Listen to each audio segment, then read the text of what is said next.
out there? This is The Rock Office. I'm your host, Bill Smith. And I'm Kevin Davis. I want to thank you for tuning in this week. We have another exciting show ahead for you.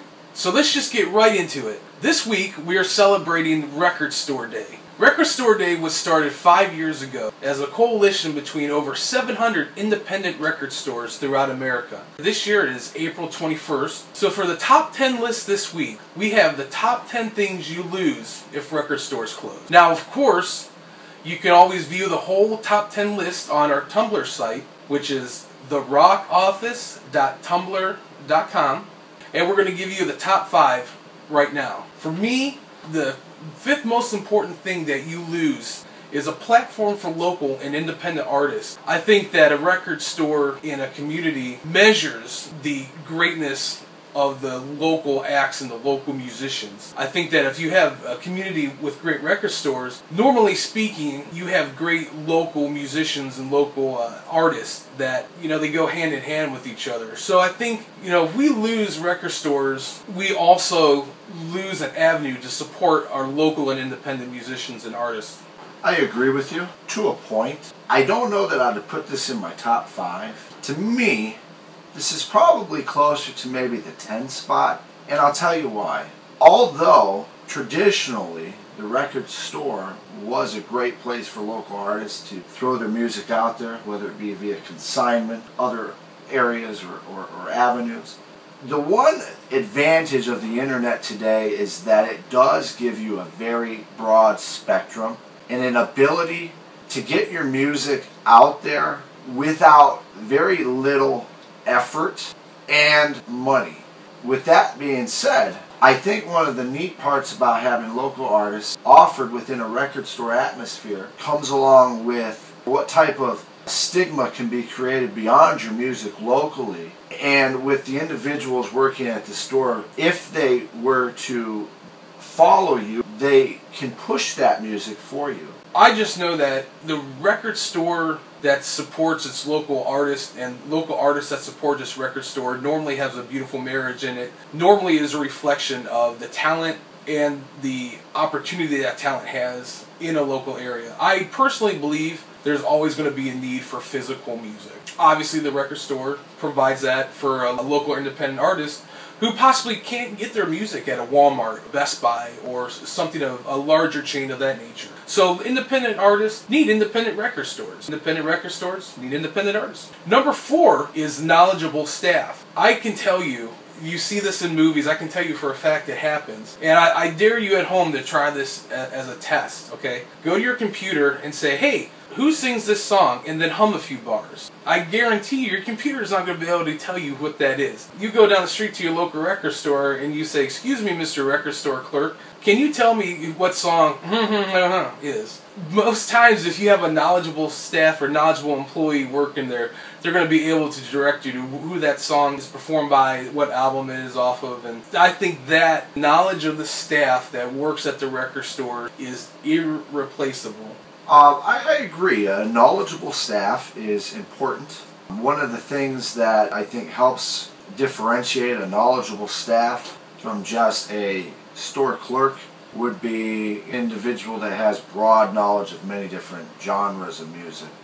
Once again, with the advent of technology, there are iPhone apps that provide somewhat of that same ability, but I do agree with you, Bill. You need to be able to talk to people and say, hey, I heard this on the radio. What song is it? Who sings it? What are some of the other stuff that they've done? Show me a little bit that you've got. If you are a knowledgeable employee, you should be able to help open up a whole new avenue of new musicians and artists to your prospective clientele. Number 3 is New Release Tuesday. Now, I used to love getting up early on a Tuesday, going with your buddies, and waiting in line to get the newest copy of even the latest and greatest. Now, I know you can plug your iPhone in, I know you can download the song at midnight and you can sleep in, but there's just something about being in line with people, communicating with people, rubbing shoulders with like-minded music fans, and being in a place of anticipation, waiting and hoping, applauding, like, I hope they have enough copies, I hope I'm not going to run out, then what am I going to do? And there's a certain sense of anticipation and excitement that comes along with that, and that's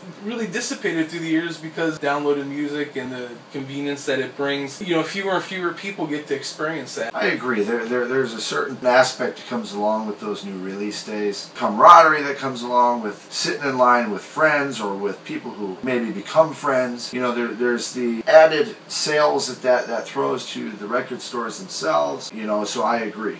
You know, I really believe music's meant to be shared, and an experience that should be shared as well. So, number 2 on our list is jobs. Stores that employ people in your community are a vital source to any community, and that could be any kind of stores. But record stores essentially, to me, hold a special place in my heart, obviously, but if a lot of people in this economy don't really have extra discretionary funds, and if they do, they want to buy some music, I would really encourage you to support your local independent businesses. Now, those businesses keep people in your community employed. They also add revenue, tax revenue to your local community. They also add a certain statute to your community that, you know, when you have independent, personally owned businesses, that you keep those things active and operating. Instead of sending your hard-earned cash to some cyber corporation halfway across the nation, if you keep those monies in your own backyard, supporting local record stores and buying physical copies of music, you're helping not only the employees, you're helping the business owners, but you're also helping your community. Jobs are very important. We all know that. To kill off jobs, you're affecting individuals' personal lives, you're affecting communities. Jobs are important. We all are aware of that. So, yeah, I think jobs is definitely way up there on the list. You've got it as a number 2. Definitely could be, in my eyes, a number 1 or a number 2 because jobs are important. So go out and support your locally owned independent businesses. And the number 1 most important thing, at least to me on my list, the record store is a truly unique American cultural tradition and icon. We established as Americans the importance of rock and roll and popular music in our culture. With that comes a place to purchase this music, and it comes a place to spread the word about the music, the artists, the things that come accompany it. And this is one of these things that is slowly going the way of the buffalo, and it really is sad. The atmosphere of a great record store is one that you can't duplicate online. It is something that needs to be personally experienced and relished. You know, you have to liken it to other forms, whether it be retail or entertainment. Example, cannot replicate a nightclub experience online. Although there are, you know, ways that people try to do that, you simply cannot do it. There's always going to be a spot where I think that should hold true. There should always be a place for record stores. If you're a die-hard music fan, I think you'll agree a record store gives that to you.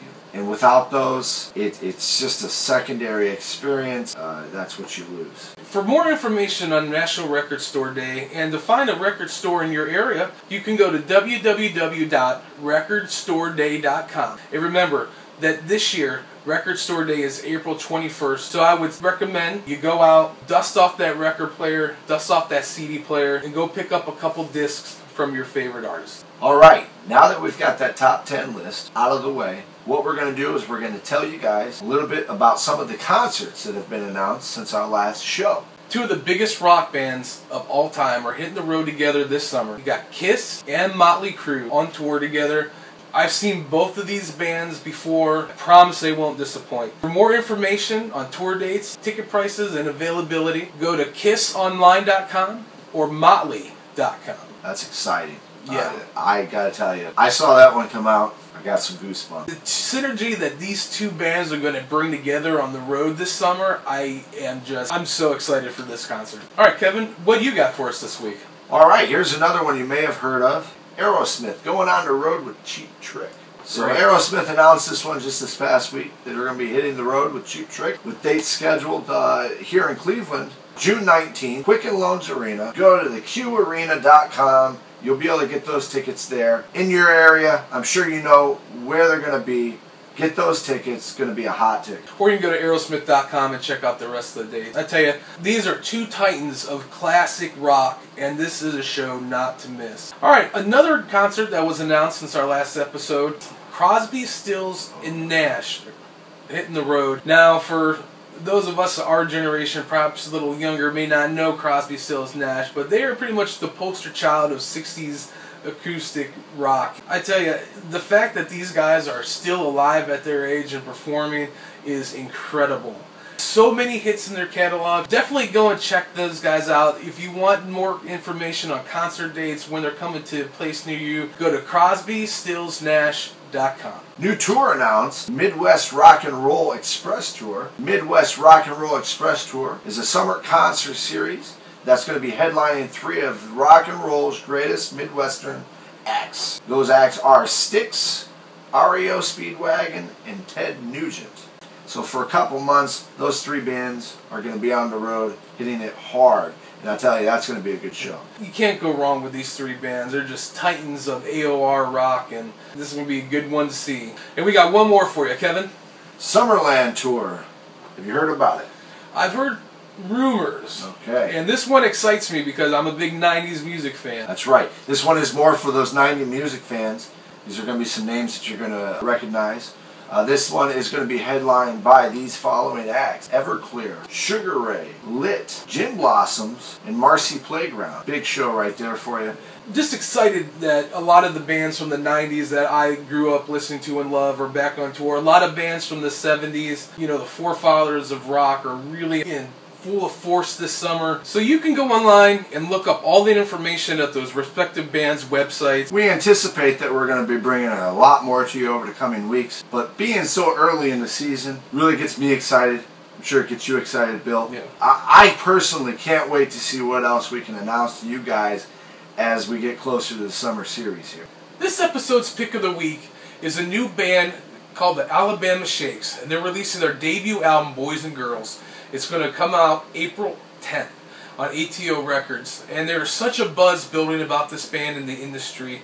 I think you're going to be pleasantly surprised. Artists such as Adele, Amy Winehouse, and Duffy, who are primarily British, have been really spearheading this blue-eyed soul revival, which, for those who are unfamiliar with that term, is basically white artists who are putting a more soul twist on pop music. The Alabama Shakes are very reminiscent of a lot of the great soul music that was being made in the 1960s. As you listen to Boys and Girls and close your eyes, you can imagine being down the hall listening to Aretha Franklin or Otis Redding recording their albums at the Muscle Shoals recording studio. And hearing this album really is a reflection of their love and the care that they've taken to craft their project. Although the music pays homage to 1960s and 70s soul, it does incorporate a modern indie sensibility to it as well. Comparisons to the Alabama Shakes and artists such as Adele are only to be natural. Truth is, the band is a really motley looking crew. Here's the picture. This band looks not how you would expect them to sound. And I think it's such a refreshing change of pace that this kind of music is getting a new dose of energy from the younger generation. Standout tracks on this album include Hold On, The Boys and Girls, the title track, and they have recently appeared on the Conan O'Brien show. I definitely recommend you picking this album up. Once again, that's the Alabama Shakes and their debut album, Boys and Girls. This week's From the Vault, one of my favorite albums from my favorite guitar player. It's Stevie Ray Vaughan and Double Trouble and their debut album, Texas Flood. This album was recorded originally in 1983, but they've had a deluxe remastered edition, which has been re-released in the past several years, that includes bonus demos, unreleased live recordings, and a snippet of interviews from SRV himself. It's a must-own. Texas Flood is so important in the hallmark of modern music and modern blues music. This album was recorded in 3 days at Jackson Browne's home studio in Los Angeles. John Hammond, the man who signed Bob Dylan and Bruce Springsteen, also gave Stevie Ray Vaughan his shot and sign him, and then they released Texas Flood. There's so many standout moments on this album. The musicianship is incredible. This is at his rawest and most pristine, and this album really amplifies what, to me, Stevie Ray Vaughan is all about. Standout tracks include Pride and Joy, which is probably one of his most popular songs, Mary Had a Little Lamb, Rude Mood, Texas Flood, and my personal favorite on the album, Dirty Pool. So I'd recommend checking both of those releases out. They're available at your local music retailer now. Alright, up next we have the Battle Royale. This week in the Battle Royale we have two mega forces in the realm of pop and R&B music. In this corner, we have the king of pop himself, the gloved one, Michael Jackson. And in this corner, we have his purple majesty, his royal badness, Prince. These guys are two of the heavyweights in pop R&B and have sold millions and millions of records. Obviously, Michael Jackson's Thriller is the biggest selling album of all time. Prince, super prolific musician. He has kept turning out album year after year after year. You have a huge body of work from both of these guys. It spans from pop, spans R&B, spans funk, it spans dance. Really, there's no genre of music that either of these guys did not tackle, and tackle successfully, I might add. Both Prince and Michael Jackson have had their fair share of #1 hits and #1 records. They've both been actors with semi-successful movies. Purple Rain, in my opinion, is one of the finest rock and roll films ever made. For me, I am completely biased in this throwdown this week. It 100% goes to Prince. Not only can he play every instrument, not only does he arrange, produce, and compose all his music,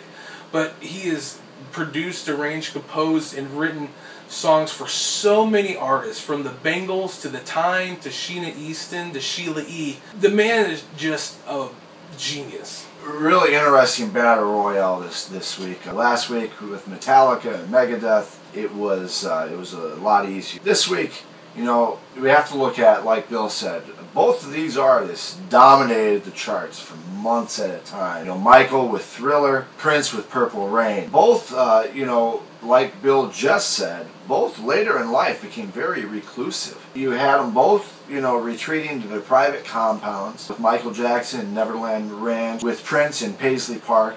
Both had issues with their record labels. Michael Jackson had his issues with Tommy Mottola. And then, of course, Prince trying to get away from the Warner Brothers record label. Very trying times for both of them. So both artists very similar in those aspects. Both are Rock and Roll Hall of Fame inductees. Did they have a personal rivalry? It's almost like there's MJ's camp here and there's Prince's camp here, and never the two shall cross or meet. Prince was invited by Michael Jackson to participate on We Are the World back in 1985. He respectfully declined, but offered in a song that he wrote for the Tears in Your Eyes on that effort. Brilliant song, by the way. You know, a lot of people took that as Prince being a snob or being too lofty to participate in such a charitable and memorable musical event. However, you can look at it as saying, hey, that's just not his bag. He's more reclusive kind of a guy, you know, kind of like Neil Peart in Rush, who, you know, doesn't really get why people adore him so much. He appreciates the opportunity to do what he does for a living. But it kind of freaks him out. Yeah. So I think ultimately for me, at the end of the day, I compare their catalogs. And if I look at MJ, who had, before his death, had 4 solo albums, and I look at Prince, who has close to 30 albums, obviously the bodies of work, you can't really accurately measure it. So for me, like I said earlier, I'm biased. I'm a huge Prince fan, always have been, I probably always will be. The nod goes to Prince, based on music alone. Musically, Prince writes, produces, and has played his own music. You know, Michael Jackson changed music, but he changed music performance-wise. Michael Jackson was a performer. I think a grand example of that is his Thriller music video, one of the best of all time. However, that was a performance, and that is what Michael Jackson is known for. He's a song and dance sort of guy. He can sing, he can dance, but that's about it.